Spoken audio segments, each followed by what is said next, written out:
La temática que nos trae hoy aquí, actitudes condicionadas en el inicio y mantenimiento del consumo de drogas. Y luego pongo como subtítulo pensamientos, emociones y conductas asociadas. ¿Cuál es mi interés con el desarrollo de esta temática? Hacer un llamamiento a que la actitud que pueda tener una persona de cara al consumo o no consumo de una sustancia en concreto y tornarse en un futuro inmediato como drogodependiente de la misma, no tiene tantos grados de libertad de cara a la capacidad decisoria que pueda tener esa persona, ese joven, ese chico, esa chica. Últimamente hemos centrado mucho la atención en el ámbito de la drogodependencia en general y en el consumo, bien abusivo o no abusivo, de ciertas sustancias legales o ilegales en particular, en los tratamientos. Pero, por lo que sea, difícilmente desarrollamos mecanismos preventivos que al menos demuestren un mínimo de eficacia o mejor de eficiencia. Estamos muy obsesionados con los tratamientos, hablamos de prevención, pero sin embargo voy a intentar justificar que no prevenimos tal cual pensamos que hacemos. Estamos muy preocupados, anclados en el concepto de prevención, de la información. Voy a intentar a lo largo del desarrollo de los contenidos justificar que la información está bien pero que no es suficiente. En fin, en última instancia lo que pretendo es dejar al descubierto que un chico o una chica cuando empieza o se inicia en el consumo de una sustancia no tiene tanta libertad para decidir si consume o no consume como se presupone a nivel social.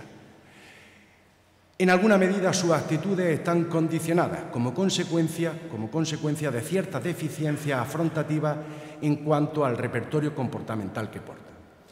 De manera que o empezamos a cambiar la forma de entender el fenómeno definitivamente, porque todos sabemos desde el ámbito de la psicología clínica y de otro ámbito de corte psicosocial que la clave está en la prevención, o empezamos a cambiar de ruta o realmente vamos a seguir teniendo más de lo mismo, que es cada vez más consumidores, cada vez el consumo de drogas se hace a través de distintas y variadas drogas y seguiremos tratando que no es otra la alternativa que nos deja, habida cuenta, no trabajamos en prevención.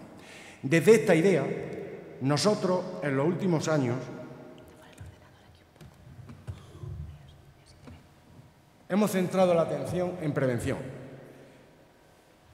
Fundamentalmente y curiosamente, esta iniciativa se forja hace unos 3 años aproximadamente en ciertos países mesoamericanos y centroamericanos, entre ellos fundamentalmente Colombia y El Salvador, pero no porque les preocupe realmente si las personas allí consumen o los chicos y las chicas jóvenes consumen o no consumen drogas en ese ámbito social, en los respectivos países, sino porque eso es un eslabón que se encadena con otros eslabones que acaba generando ciertas actitudes tendentes a la ubicación de estos jóvenes en ciertos colectivos clandestinos al amparo del concepto global de narcotráfico y narcoterrorismo. De manera que estos jóvenes se acaban tornando en verdaderos sicarios como consecuencia de las deficiencias que tienen para tomar sus propias decisiones y dirigir su propia vida. Entonces, fueron 2 demandas que se hacen inicialmente, como digo, en Colombia y en El Salvador, y que ahora se está haciendo extensivo a algunos países, además del Salvador, a nivel centroamericano.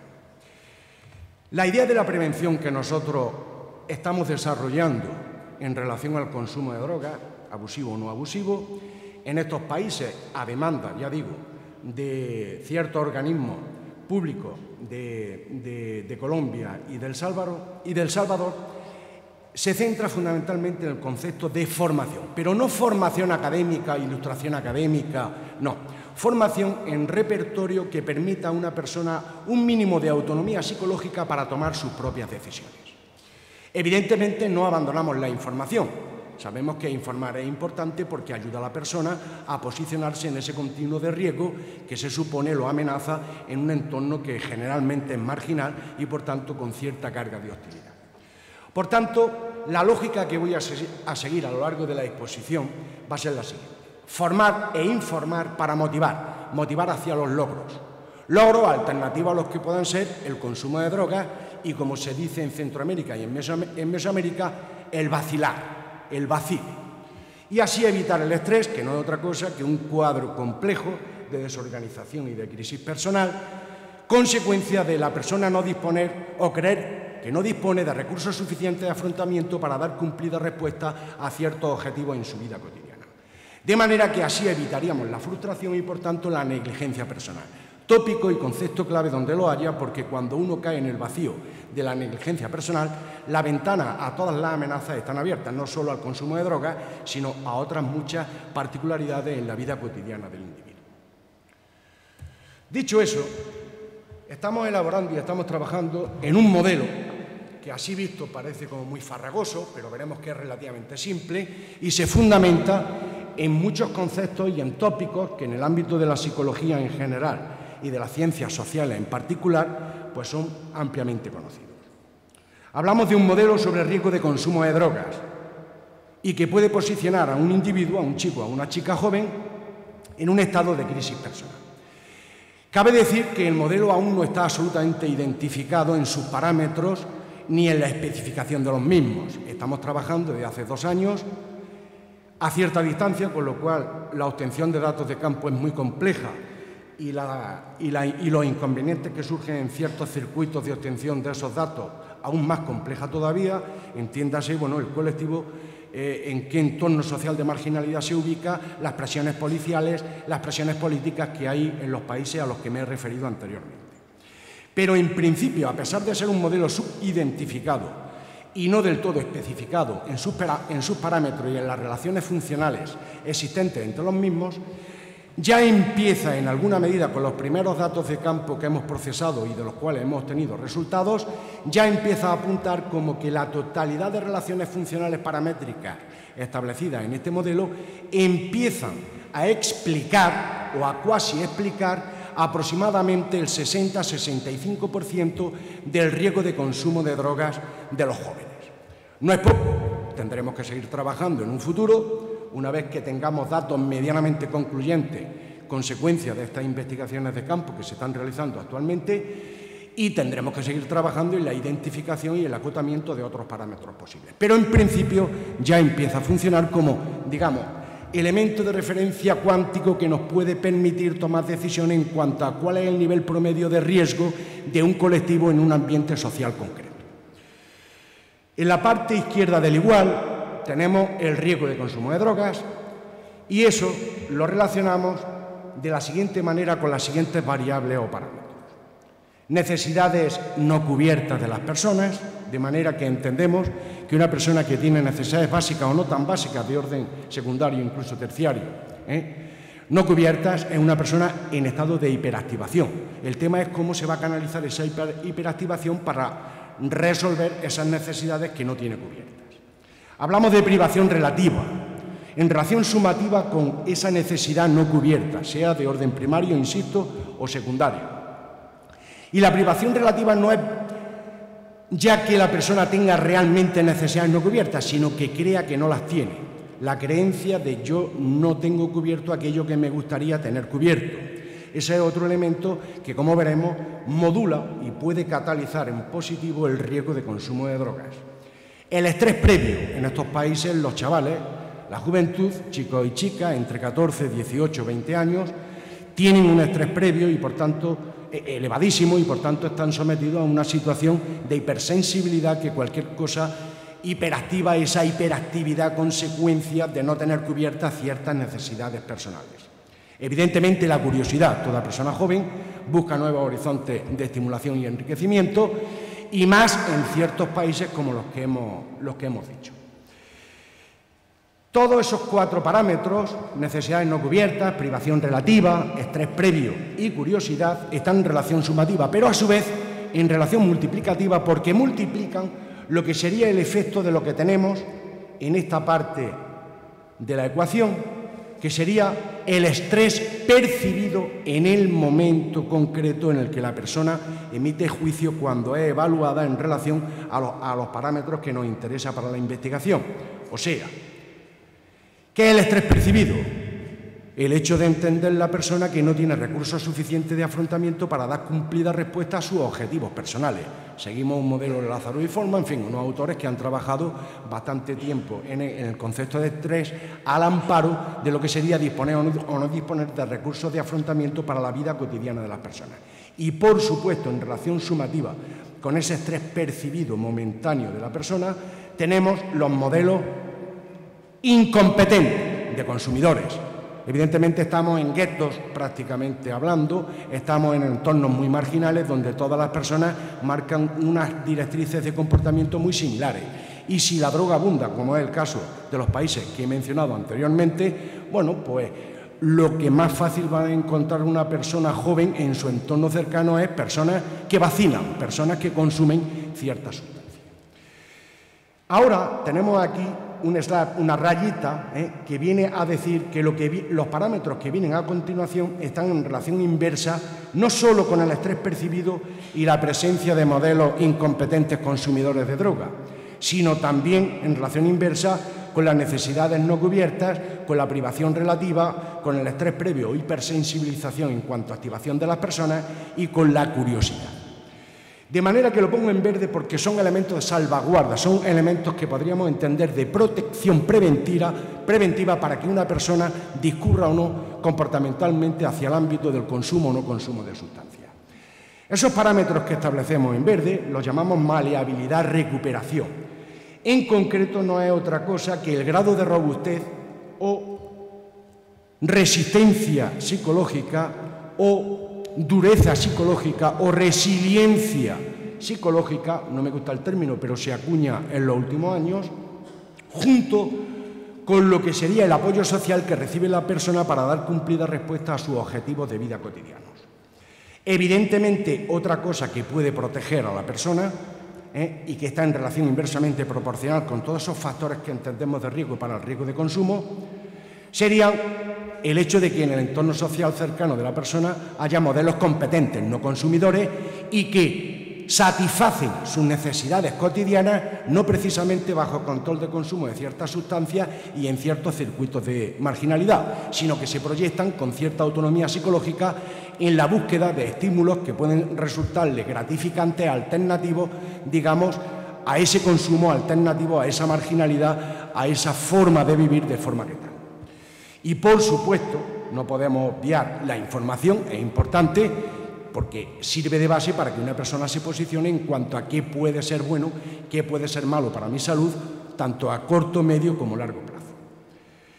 Sin dejar fuera tampoco lo que sería la cualificación técnica, profesional, académica, llamémosle como queramos, que entendemos que dota a la persona de ciertos recursos de afrontamiento en su vida cotidiana para poder buscarse la vida, digamos, de forma adaptativa y de forma positiva. Bien, nosotros aquí hemos hecho un juego conceptual distinto al que normalmente se viene haciendo en los últimos años en relación al concepto de motivación.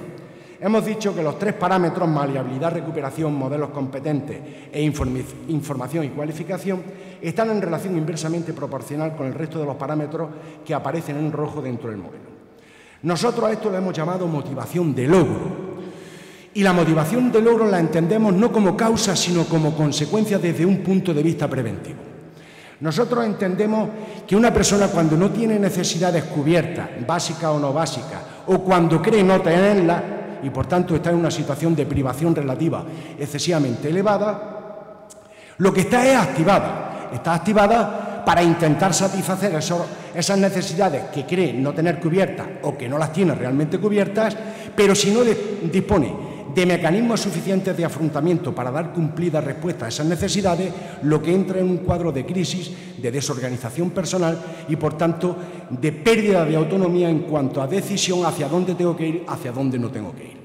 Por tanto, para nosotros, en este caso, la motivación de logro la hemos entendido como cuando la persona porta suficiente maleabilidad, recuperación, robustez psicológica y apoyo social, se rodea de modelos competentes y, por tanto, está prieta de aprendizaje vicario por imitación de esos modelos para intentar satisfacer sus necesidades mediante estrategias adaptativas y positivas, y cuando tiene suficiente información como para poder tomar sus propias decisiones una vez que tiene esa autonomía psicológica que le facilita esa robustez y ese apoyo social. Por tanto, la motivación de logro, insisto, es consecuencia y no causa de comportamiento, como hasta hace muy poquito tiempo se viene entendiendo. Esto es una apuesta dura, esto supone un cierto cambio drástico desde un punto de vista de lo que se entiende actualmente por motivación, pero entendemos que es así. y que es importante en esquemas preventivos diferenciar entre activación, consecuencia de yo no tener cubiertas necesidades y, por tanto, esa activación me impulsa a buscar satisfacerlas, y motivación de logro, que es la actitud que debe tener una persona. ¿Para qué? Para buscar nuevos horizontes y que realmente le ayude a esos horizontes estimulares y los esquemas de comportamiento que aplican los mismos para poder, en alguna medida, satisfacer esas necesidades. Por tanto, un joven, un chico, una chica estará motivada hacia logros adaptativos y hacia la búsqueda de gratificadores naturales alternativos a las drogas si realmente tiene en su repertorio suficientes mecanismos de afrontamiento para encontrar esos gratificantes, para encontrar esas soluciones a sus necesidades. Si no dispone de esos mecanismos de afrontamiento, ahora veremos cuáles son de forma más específica y matizada, lo único que tendrá es unos niveles de activación tremenda que lo posicionarán en estado de crisis y que lo harán muy voluble, muy maleable, muy controlable por terceras personas que ocasionalmente quieran sacarle rendimiento para ciertos fines sociales, generalmente en esos ámbitos de marginalidad bastante desadaptativos desde un punto de vista legal y desde un punto de vista personal. Pero claro, estamos hablando de Centroamérica, pero es que no pasa algo distinto en nuestro país o en otros países de nuestro entorno cercano. Nos tendríamos que plantear si realmente las personas jóvenes de nuestro país y de países cercanos, de Occidente, avanzado entre comillas, disponen de suficiente dureza psicológica como para afrontar operativamente su vida cotidiana y dar cumplida respuesta a las necesidades que ellos entienden no tener cubiertas. Porque claro, hacemos justo lo contrario. Partimos de la base que los chavales, los chicos y las chicas no saben buscar nuevos horizontes de enriquecimiento personal, y como no saben buscarlo porque no saben hacer un uso adaptativo y gratificante del cine o del teatro o del deporte, pues le montamos botellódromos en los entornos de las ciudades, o montamos ciertas iniciativas de ocio anclado en un preconsumo casi condicionado de ciertas sustancias para que se evadan. Bien, entonces claro, ¿qué tendríamos que empezar a pensar? ¿Estamos realmente dotando a las nuevas generaciones de repertorio afrontativo para que puedan buscar gratificadores alternativos a los que puedan ofrecer el consumo de ciertas sustancias e incluso la emisión de ciertas conductas no desadaptativas? ¿O solo y exclusivamente nos estamos limitando a informar de lo mala que es la droga, pero no dotamos de esos recursos, con lo cual la persona no acaba de despegar para buscar nuevos horizontes de enriquecimiento personal? Todos estamos muy obsesionados a nivel de formación básica, y hablo ahora en el plano académico, a nivel de enseñanzas medias, incluso universitario, de la cualificación técnica profesional de las personas, pero nos estamos olvidando de esos repertorios necesarios para que la persona esté formada, no solo ilustrada académicamente y no solo informada, formada. Bien, dicho esto, y en el entendimiento que tenemos los pesos específicos de cada una de las variables en relación funcional, tal cual hemos presentado en el modelo, que se establecen aquí en el margen derecho de la transparencia, nosotros este modelo lo aplicamos y sacamos información cuantitativa, en una escala de 0.1 a 100. Y hemos observado de grupos consumidores frente a no consumidores en estos países centroamericanos y mesoamericanos, que las personas que puntúan como promedio por encima de ese 0.1 a 100, de aproximadamente 65-66 puntos, son todos consumidores, y aquellos que no lo son, cuando se hace un seguimiento aproximadamente de 6 meses desde el momento en que hemos tenido el dato, han caído en el inicio del consumo de ciertas sustancias, con las consecuencias que eso acarrea a nivel legal y, por tanto, de crisis personal y de crisis jurídico-legal de estos colectivos, con lo cual empiezan a entrar en marginalidad, en ilegalidad, más marginalidad, más fácilmente captables y reclutables por ciertos individuos que luego los canalizan hacia ciertas actividades delictivas en estos entornos sociales. Entonces, lo que quiero hacer un llamamiento en cuanto a que el modelo es inconcluso, pero que ya empieza a agotar el 60% de lo que sería el riesgo de consumo de drogas por personas jóvenes. Y hemos establecido los pesos que posiblemente cambien, no sean los definitivos, porque tenemos algunos datos que ya nos indican que tendríamos que empezar a cambiar en cuanto a coeficientes de determinación y coeficientes de regresión pronósticas, con unas nuevas aproximaciones analíticas que hemos realizado, pero lo que está claro es que las necesidades no cubiertas tendrían un valor de 1 a 3 la privación relativa de 1 a 3, el estrés previo de 1 a 2, la curiosidad de la persona de 1 a 2, el estrés percibido de 1 a 5, los modelos incompetentes presentes en el entorno de la persona de 1 a 5, la robustez y apoyo social del individuo joven de 1 a 5, los modelos competentes no consumidores de 1 a 3 y la información y la cualificación académica, técnica o ilustración de la persona de 1 a 2.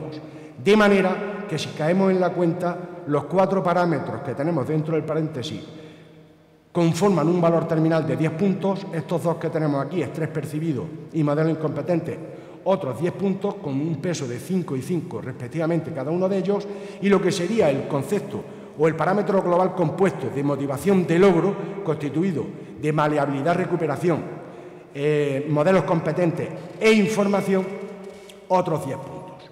Bien, pues repito, todas aquellas personas consumidoras o que no han consumido pero que han empezado a consumir en un periodo de 6 meses desde que fueron evaluadas en los estudios que hemos realizado, puntuaban por encima de 65 puntos, mientras personas que tenían autonomía psicológica suficiente se supone que eran capaces de tomar sus propias decisiones en cuanto a hacia dónde canalizar su vida y qué hacer para satisfacer sus necesidades y esos pseudo niveles de privación relativa, que eran no consumidores, siempre puntuaban por debajo de 50. Bien, esto es importante porque es un primer dato cuantitativo obtenido de campo donde se mezclan un conjunto de variables que se han entendido en la bibliografía como interesantes y que apuntan a que la formación es clave para la prevención.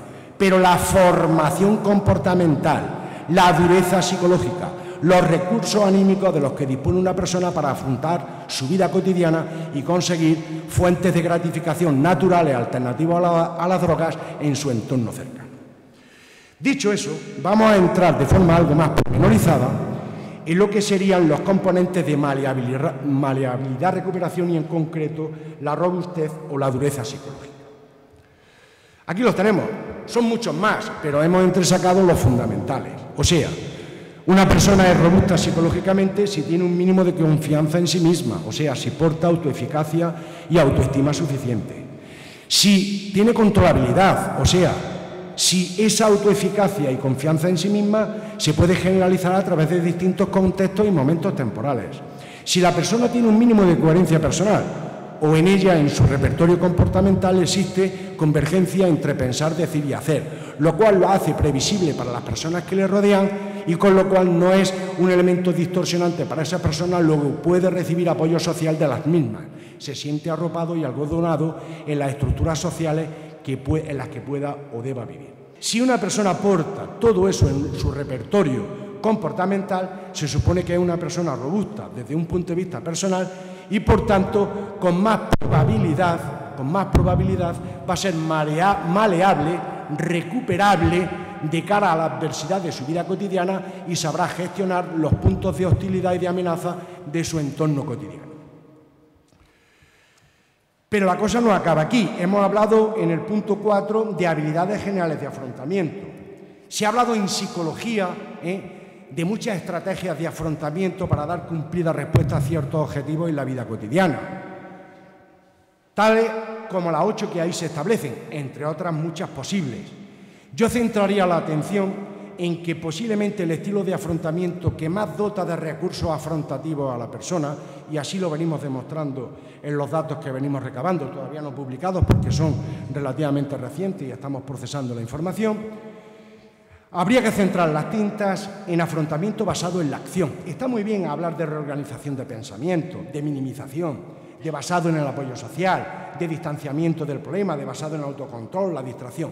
Pero lo que es evidente es que si una persona no adopta una postura de compromiso conductual y activo, orientado a un problema concreto, haciendo uso de todo aquello que porta, difícilmente va a resolver con éxito aquello que debe afrontar. Difícilmente. Si a eso le sumamos que además de las deficiencias en afrontamiento que portan los chicos jóvenes en términos generales, tienen otras muchas deficiencias, como ya hemos visto, y una carga de estrés por entender que no están capacitados para afrontar todo aquello que les gustaría y satisfacer sus necesidades reales o ancladas en creencias, privación relativa, pues tenemos a una persona que va a ser ineficaz y con una carga de negativismo relativamente importante.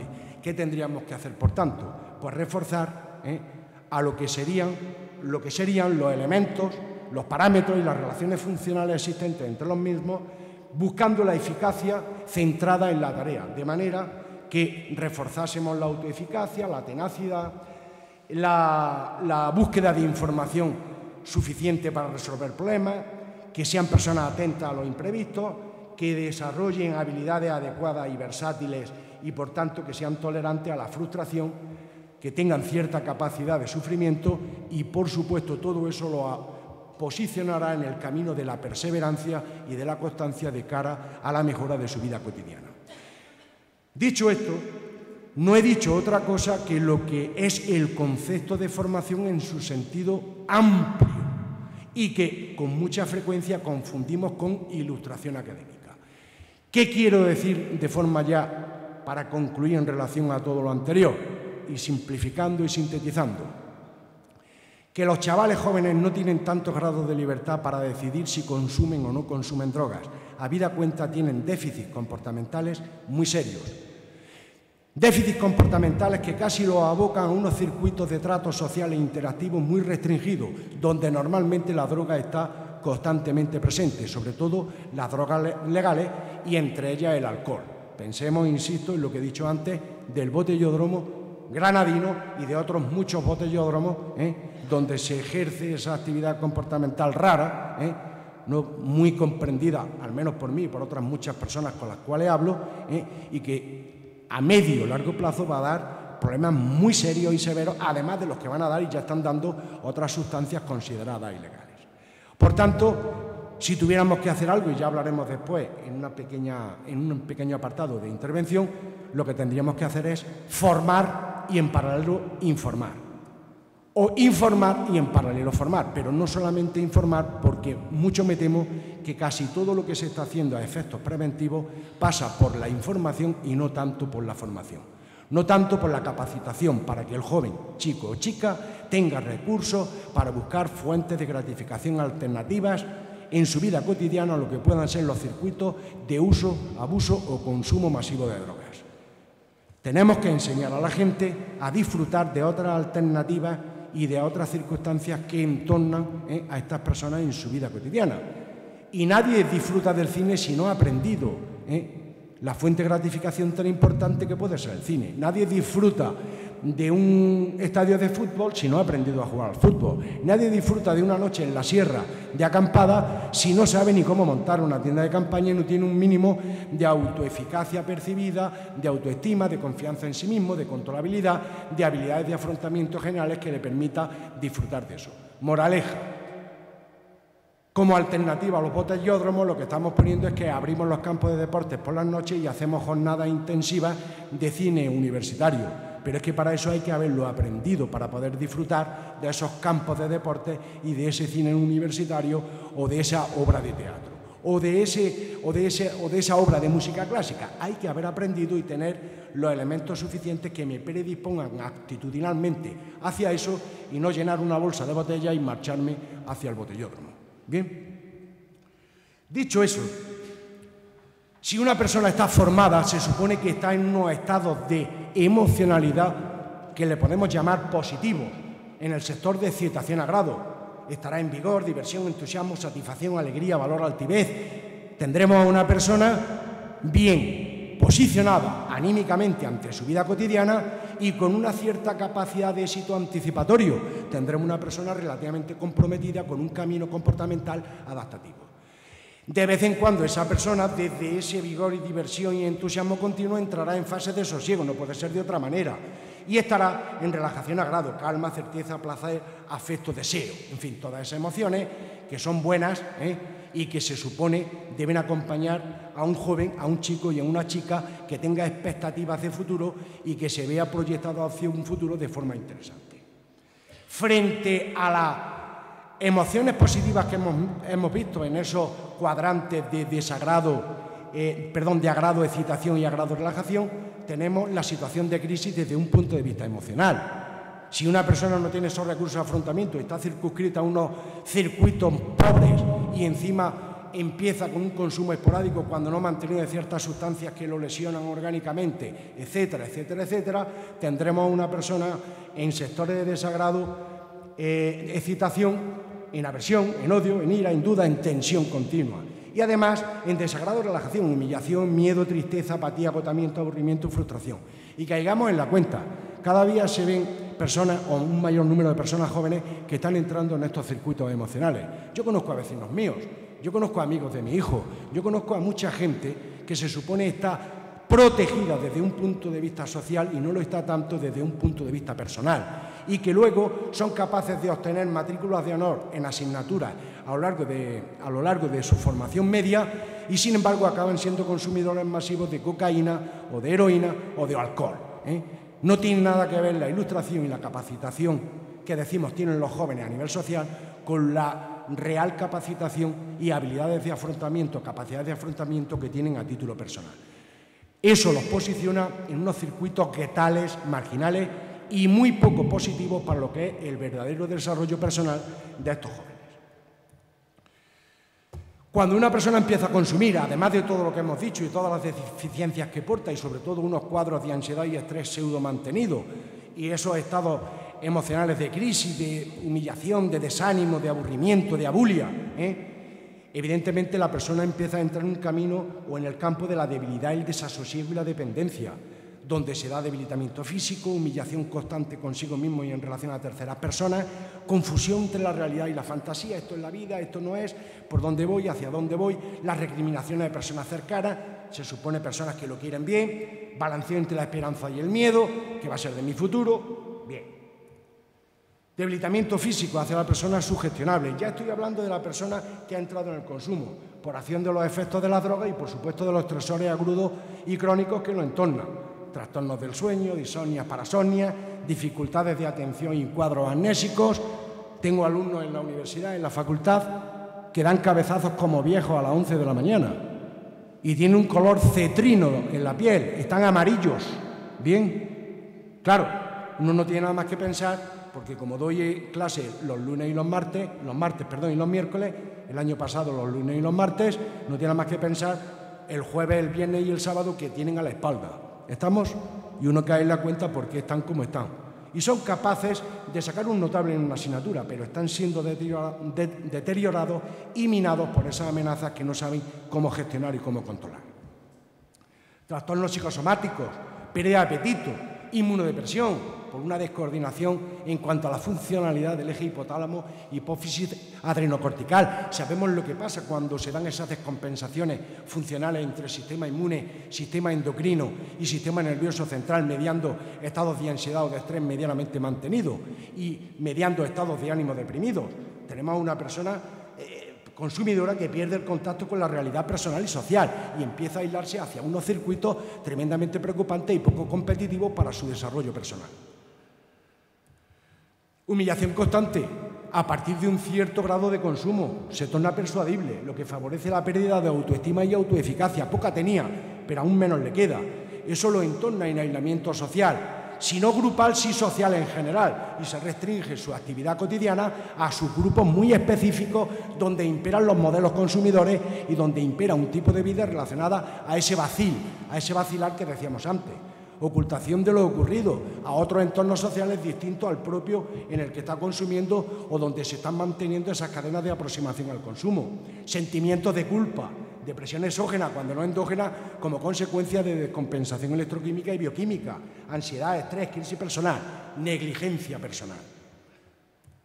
Confusión entre la realidad y fantasía. Desaparece la frontera entre la inocencia y la culpa. ¿Dónde estoy? Yo soy culpable de esto, no lo soy, mi padre dice que sí, mi madre también, me dice que soy un vicioso, que yo tendría que cambiar, pero que ¿cómo cambio si donde únicamente obtengo información y donde únicamente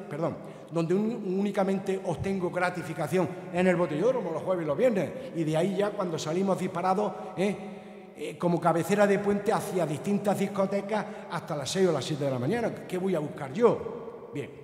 Balanceo entre la esperanza y el pánico, y no ya miedo. Hay chavales que se asustan y vienen pidiendo ayuda. ¿Por qué yo no puedo dejar de ir a esto? A mí me gustaría, pero es que no puedo, es que no tengo ganas, claro. hay pérdida de capacidad afrontativa a nivel físico, no se duerme bien, no se descansa bien, no hay buena nutrición, sobre todo de aquellas personas que son jóvenes que vienen de fuera de Granada y no viven bajo el amparo de la unidad familiar, no tienen un orden de vida cotidiano, medianamente bien ordenado. Entonces, ¿qué ocurre? Pues tenemos a personas débiles, estresadas, volubles, dependientes y colaboracionistas, incluso con el entorno de consumo. Muy colaboracionistas, porque no puede hacer otra cosa que aquello que aprendió a hacer en los últimos 2 o 3 años.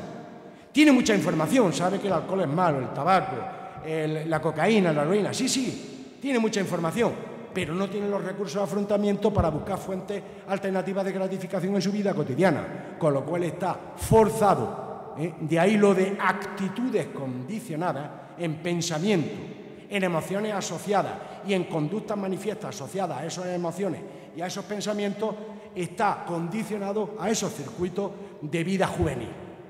Con lo cual, ¿cuándo va a salir de ahí? Bueno, alguno no entra del todo, alguien le ofrece una alternativa o la aprende de un vecino o alguien le marca un nuevo camino y la persona es permeable y se deja arrastrar, pero no es lo normal.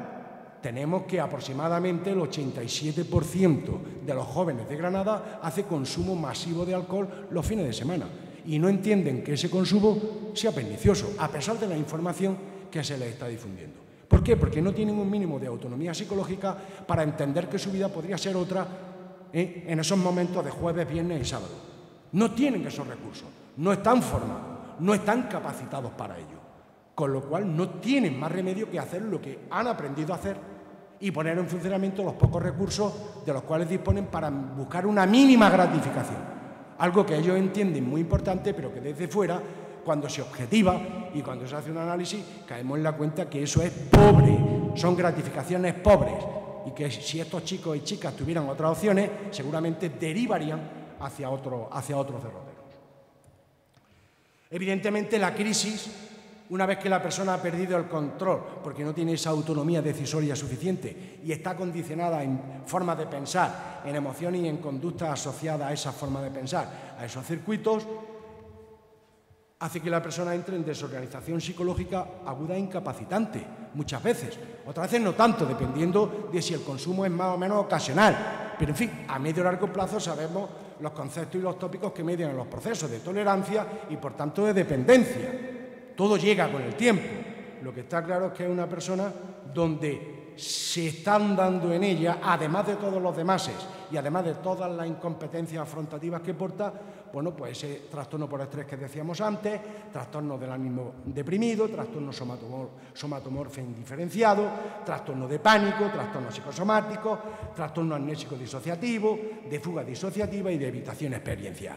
Tenemos una persona un poquito arruinada anímicamente, joven pero un poquito arruinada, sin mucho futuro, o al menos pensando que el futuro es eso que hace todos los días. De ahí que cuando cruzamos con datos de fracaso académico, a partir de un cierto momento de consumo y de entrada en esos circuitos, se dispare el fracaso académico. Pero no solo el fracaso académico, el fracaso familiar y el fracaso social en general. O sea, tenemos personas que en cuanto a capacidad afrontativa empiezan a ser de segunda línea, pero claro, como es lo normal y la creencia existente al amparo de las representaciones sociales, según habrá dicho y ha dicho, y me consta que así ha sido, José Miguel Martínez en la primera ponencia de esta mañana, a tenor de esas representaciones sociales, esto es lo normal, con lo cual, si todo el mundo lo hace, no será tan malo. Y como yo no sé hacer otra cosa, pues seguiré haciendo lo que todo el mundo hace, que es lo que yo decido hacer cotidianamente. Intervención. Bueno, pues de cara a la prevención y de cara al tratamiento tenemos dos formas de intervenir. De cara a la prevención, reforzar todos los parámetros que al menos hemos identificado como predictores de ese riesgo de crisis de consumo de drogas, vinculado a la maleabilidad, recuperación y a la motivación hacia los logros de estos jóvenes. Reforzar la autoeficacia, reforzar controlabilidad en estas personas, reforzar confianza en sí mismos, reforzar relaciones de equivalencia entre pensar, decir y hacer, o sea, un mínimo de coherencia personal, reforzar las habilidades generales de afrontamiento y en concreto centrando la atención en estilos de afrontamiento centrados en la acción, en la actividad, reforzar un poquito esas deficiencias que se tienen en cuanto a tolerancia a la frustración y resistencia al sufrimiento, reforzar el locus de control interno en los jóvenes, pero para eso hay que formarlos. Y formar es dotar de todos estos recursos que estamos hablando a una persona. Además, informarla, no de forma alarmista, pero sí con los suficientes datos como para que una vez que tiene autonomía, porque ha sido formado, autonomía anímica, pueda tomar unas decisiones más acordes y más adaptativas que las que cotidianamente está tomando. Y, por supuesto, vincular a la persona, y dominamos y tenemos estrategias en psicología como para modificar el comportamiento de una persona. Lo que ocurre es que eso requiere tiempo, no se hace en una mañana ni tan siquiera en sesiones ambulatorias en los distintos dispositivos de tratamiento de drogodependencia. Tenemos muchos dispositivos, pero realmente no tenemos el tiempo ni la cantidad de profesionales que necesitaríamos para realmente reformar, si es que se me permite la palabra, no me gusta, o formar a personas, bien para sacarlas del consumo o bien para prevenir ese consumo. Habría que trabajar en aceptación y compromiso, o sea, hacer que la persona tome la iniciativa. El profesor Graña ya ha hecho algo de alusión al respecto. Las instrucciones, marcar buenas instrucciones, buena información y bien planeada y organizada. Modelamiento, presencia y proyección de modelos positivos en el entorno del joven. Moldeamiento, establecimiento de las contingencias oportunas cada vez que se emite una conducta desadaptativa para eliminarla o una conducta positiva para reforzarla. Ensayo de conducta, que pruebe otras opciones al amparo ya de esa dotación comportamental que le hemos dado a la persona, que pruebe otros horizontes de enriquecimiento personal, que pruebe otras fuentes de gratificación alternativas a las que encuentra en ese circuito nocturno de jueves, viernes y sábado. Ensayo de conducta, como hemos dicho. Retroalimentación, animar a la persona para que vaya generando más autoeficacia percibida y, por tanto, más confianza en sí mismo y controlabilidad a través de contextos y nuevos horizontes de gratificación personal, reforzando los avances conseguidos y, por supuesto, conseguir que todo eso instaurado se generalice a través de contextos y momentos temporales. De nada sirve que eso funcione aquí, pero no funcione en su pueblo de origen, donde luego los jueves, viernes y sábados es la tasca de cerca de la iglesia, donde se bebe vino hasta las 5 de la mañana. Bien, eso de cara a la prevención. Y de cara a la intervención, personas que ya están cogidas, si se me permite la expresión, agarradas por la sustancia de consumo en mayor o en menor intensidad, de desintoxicación, evidentemente, y de un aspecto no poco importante y que tampoco se le presta últimamente demasiada atención, la deshabituación, por extinción de las respuestas condicionadas anticipatorias al efecto de las drogas. Sabemos que no solo son los efectos farmacodinámicos y farmacocinéticos de las sustancias los que controlan al individuo. Sabemos que esos estados de desregulación homeostática se asocian a claves ambientales hasta tal punto que hay personas que caen cautivas de síndrome de abstinencia condicionado a pesar de haber sido desintoxicadas orgánicamente, solo por asociación de claves contextuales. Una persona que es desintoxicada sale de un centro de desintoxicación, pisa la calle donde normalmente se ponía y padecía síndrome de abstinencia y por mecanismos de condicionamiento clásico, no voy a decir que la persona tiene respuesta de síndrome de abstinencia con la misma intensidad que si estuviera en síndrome de abstinencia real orgánico de la heroína, por ejemplo, pero sí con una topografía similar, lo cual son claves interoceptivas que generan pensamientos encadenados y emociones asociadas para el consumo o reconsumo nuevamente recaída en la sustancia. O sea, que tendríamos que tener más cosas en mente de cara a hablar de prevención y de cara a hablar de tratamiento. Yo no trato a una persona si no la desintoxico, la deshabitúo previamente y luego lo doto de repertorios para buscar otras fuentes de gratificación en su vida cotidiana alternativas a las consecuencias del consumo. No lo voy a poder tratar y yo no voy a poder prevenir que una persona circule por circuitos, valga la redundancia, digamos amenazantes, hostiles y peligrosos y que por tanto puedan estar más o menos cercanos de un uso ocasional o abusivo de una sustancia si no lo doto de otros repertorios que le permitan tener autonomía psicológica suficiente para decidir que va a andar por otros caminos en su vida personal. Bien, por tanto, refuerzo la idea del concepto de formación, para mí es clave junto con información, no solo información. Y refuerzo la idea que para tratar hay que formar, no solo informar. además de otros elementos propios de lo que son los programas terapéuticos que ya están funcionando. Por tanto, dicho esto, yo me haría una pregunta, porque claro, estigmatizamos con mucha frecuencia a los jóvenes. La pregunta es, ¿qué grados de libertad o qué nivel de autonomía psicológica tiene un chico y una chica para decidir que no va a ir al botellódromo? ¿Acaso su actitud de ida o no ida al botellódromo viene condicionada por esos pensamientos, esas emociones y esas conductas asociadas, consecuencia de tener suficientes recursos de afrontamiento o no tenerlos? ¿Qué va a hacer si no? ¿Se queda en su casa mirando por la ventana mientras los demás van? Por tanto, ¿consumen drogas las personas debido a que son unas viciosas? Porque eso se oye con mucha frecuencia en el entorno social. Pues no. Es que están casi condicionadas, no desde un punto de vista de condicionamiento clásico, sino que no tienen otras opciones a su alcance y, lo que es peor, no lo hemos formado para que las tengan, porque no tienen una mínima capacidad decisoria de hacia dónde derrotar en nuevos horizontes de enriquecimiento personal. Y nada más, no me quiero extender más porque ya vamos casi mal de hora. Muchas gracias por la atención prestada.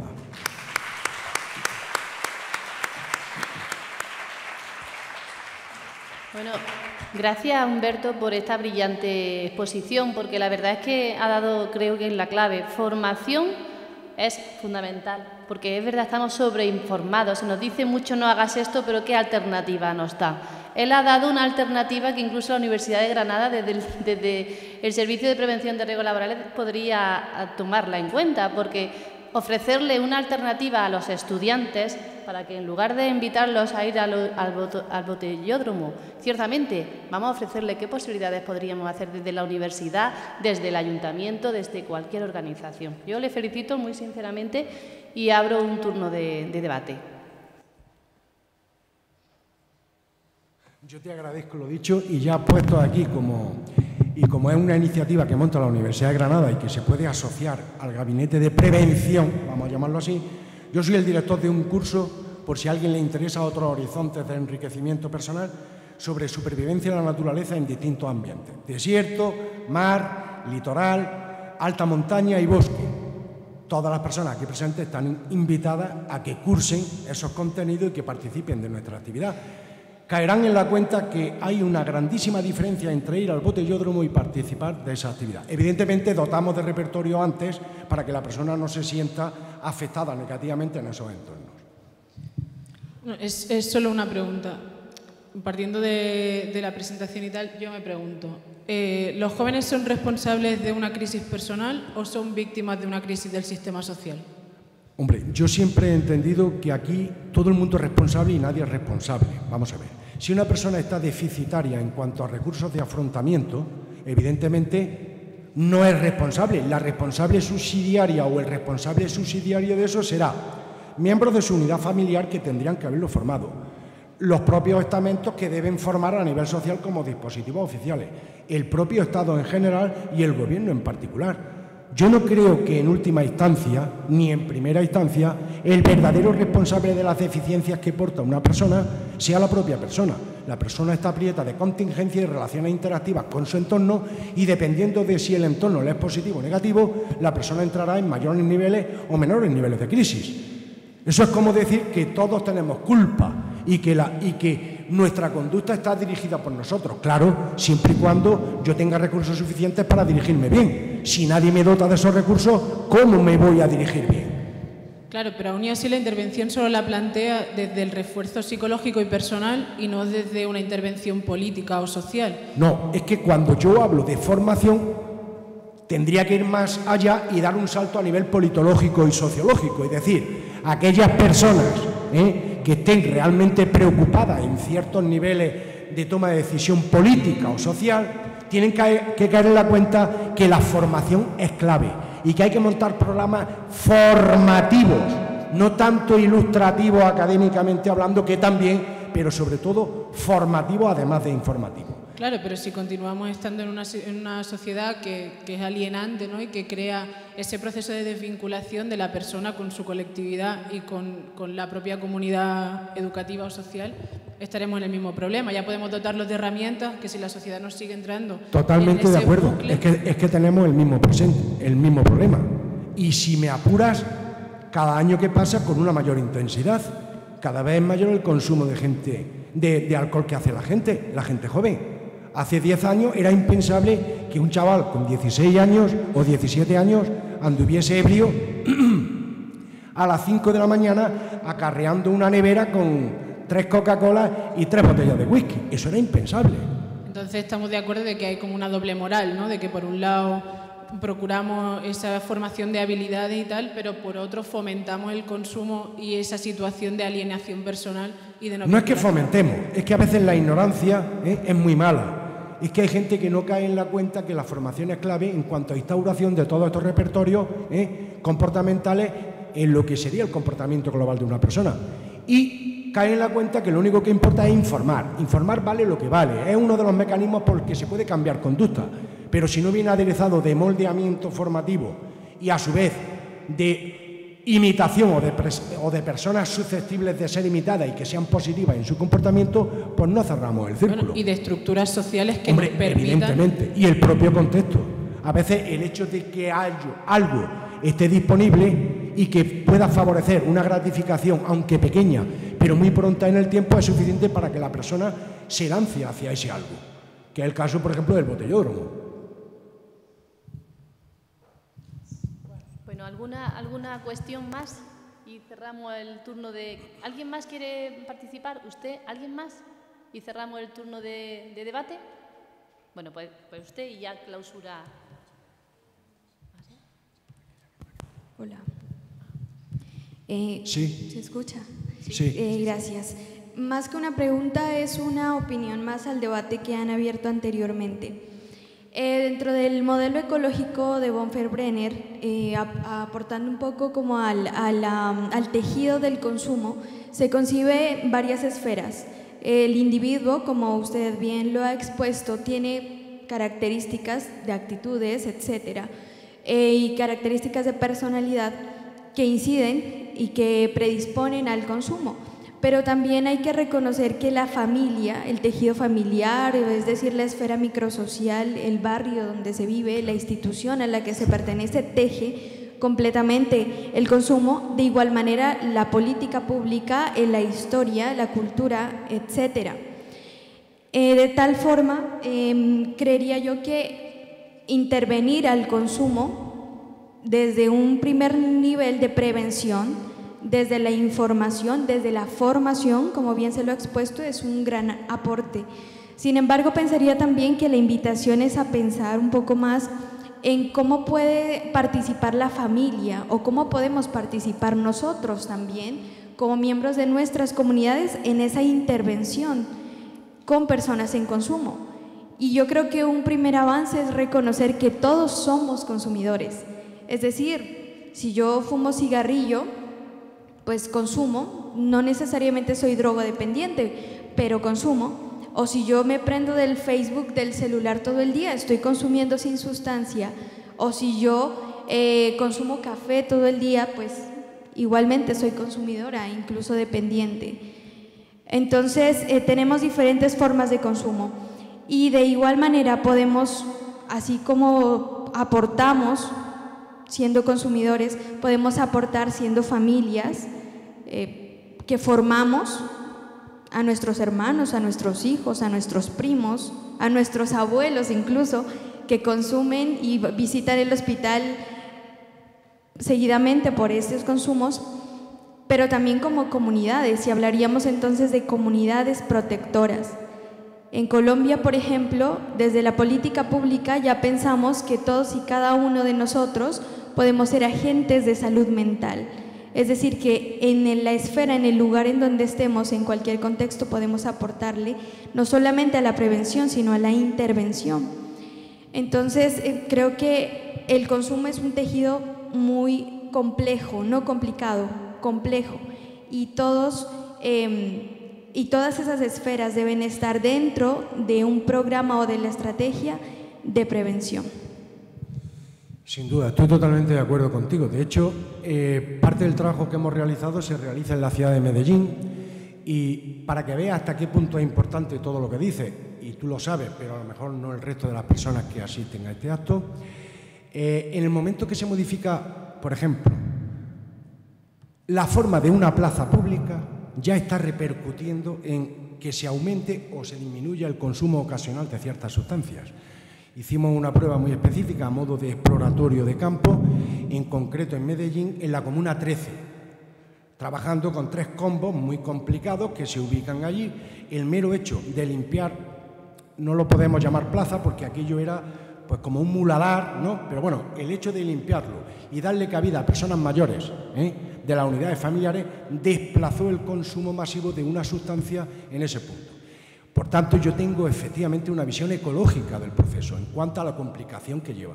Lo que ocurre es que hoy le he querido dar el tinte fundamentalmente psicológico, comportamental, pero siendo consciente que todos los elementos sociales, al nivel que sea, deben estar involucrados no solo en el concepto de formación, sino de diseño de contexto para que la interacción entre las personas formadas y el contexto sea lo más adaptativa posible. Y eso pasa por decisiones políticas, pasa por decisiones familiares, pasa por decisiones sociales y pasa por decisiones individuales. Pero ya digo, estoy totalmente de acuerdo con el planteamiento que haces, solo que aquí he centrado la atención en el tópico formación desde un punto de vista de la psicología del joven, de la psicología humana. Totalmente de acuerdo. Sí, había una pregunta que una persona quería. ¿Alguien más quería preguntar? Simplemente una curiosidad que hemos estado comentando hoy. En el modelo, en la variable, en las primeras, ¿dónde estaría incluido, si es que tiene que estar incluido, la facilidad de... perdón. La disponibilidad. La disponibilidad de la droga, la facilidad de sí. adquirirla. Nos planteábamos inicialmente el modelo propuesto como premodelo, si tendría que ser un factor en relación funcional independiente o dependiente de algunos de los ya existentes.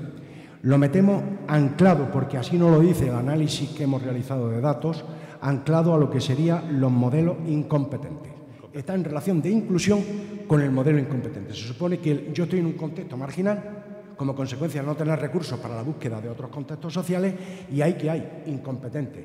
Y donde hay incompetentes hay disponibilidad de consumo. De ahí que yo me acabe tornando, como consecuencia de mis deficiencias, en colaboracionista del contexto de consumo y de los propios consumidores.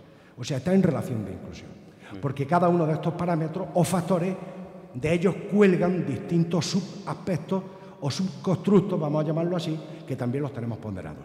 Pero he querido simplificar, porque si no se ampliaba muchísimo. Pero es una pregunta importante, porque claro, eso es clave, la disponibilidad o no disponibilidad. Pues.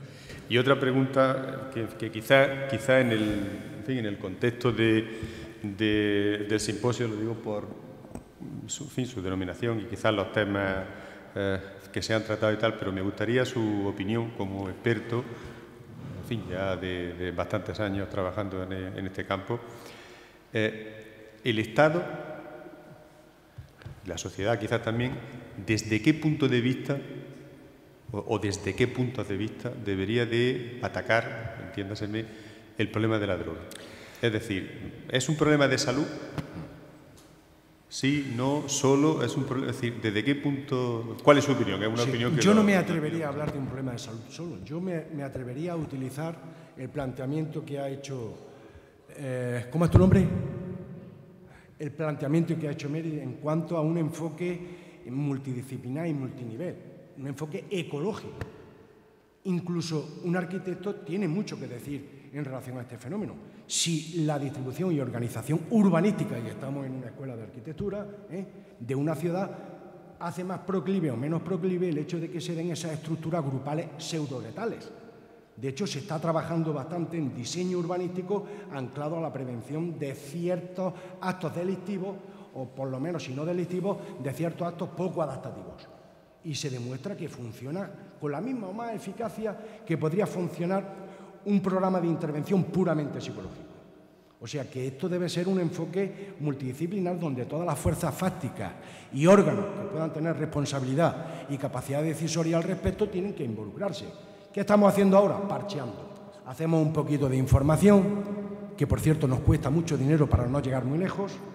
Hacemos un poquito de intervención, hacemos casi nada de prevención, formamos poco a efectos de prevenir no solo el consumo abusivo o no abusivo de drogas o de sustancias legales o ilegales, sino para prevenir otros tipos de circuitos que pueden ser tanto más perniciosos y vinculados al acto, al hecho delictivo y a la conformación de grupos radicales por distintos motivos a nivel legal o miembros de colectivos mafiosos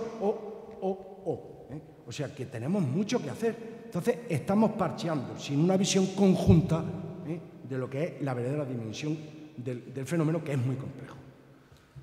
Estoy de acuerdo, precisamente yo creo que en algún, no sé si lo dije el primer día, pero en algún momento deberían de medirse muy bien la información y la formación, pero por ejemplo, ya que ha sacado la información, lo que se está apostando, es decir, los recursos económicos que se están dedicando a investigación deberían de valorarse, evaluar si se están alcanzando los resultados, si es que se han planteado algunos objetivos para alcanzar un resultado, porque creo que no es así. En nuestro país, que yo sepa, no se ha sometido a prueba ningún programa de intervención, salvo investigadores específicos como el profesor Graña y unos cuantos más a nivel nacional, donde, bueno, pero por motivos de intereses específicos, no de interés social. Grandes programas desde el Comisionado para la Droga de la Junta de Andalucía o desde la FAD, bueno, pues luego no se someten realmente a un seguimiento exhaustivo. Luego no sabemos si funcionan o no. Y no sabemos si al final no están invitando a ciertas cosas raras, no demasiado adaptativas. Así es. Muchas gracias. Muchas gracias, profesor Humberto Trillo.